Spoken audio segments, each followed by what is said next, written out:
আসসালামু আলাইকুম ওয়া রাহমাতুল্লাহি ওয়া বারাকাতুহু। আসসালামু আলাইকুম বাবাজি। আপনারা ইতিমধ্যে অবগত হয়েছেন দফায় দফায় জ্বালানি তেলের মূল্য বৃদ্ধি, বিদ্যুতের দাম বৃদ্ধি,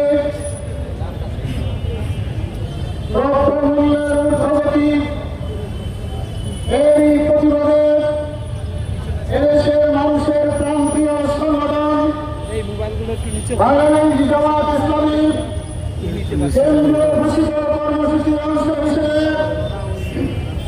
আজকের এই বিক্ষোভ মিছিল এবং সমাবেশের খুলনা মহানগরী আহ্বানে আপনারা যারা উপস্থিত হয়েছেন তাদের সকলকে মহানগরী জামাতের পক্ষ থেকে অসংখ্য ধন্যবাদ এবং মোবারকবাদ জানাচ্ছি। আপনারা খেয়াল করেছেন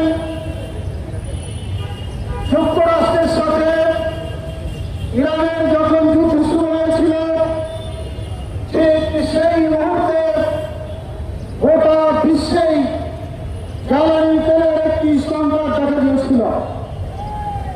আমাদের বাংলাদেশের এই সরকার জাতীয় সংসদে দাঁড়িয়ে বলেছিল আমাদের দেশে জ্বালানি তেলের কোনো সংকট নেই, অথচ আমরা দেখেছিলাম পেট্রোল পাম্পের সামনে লাইনের উপর লাইন, লাইনের উপরে লাইন, মোটর সাইকেল এবং বাস, মিনিবাস, ট্রাক, আমাদের সমস্ত যানবাহন তেলের অপেক্ষা দাঁড়িয়েছিল। এটা ঠিক কিনা বাংলাদেশ জামাত ইসলামী বলেছিল এই সংকটের সমাধান এইভাবে সম্ভব নয়।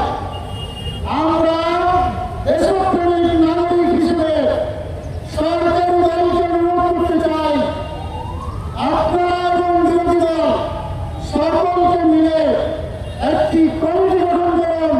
এটি একটি জাতীয় সংকট, আমরা সবাই মিলে দূর করার চেষ্টা করুন। আমরা কি খেয়াল করলাম যখন এই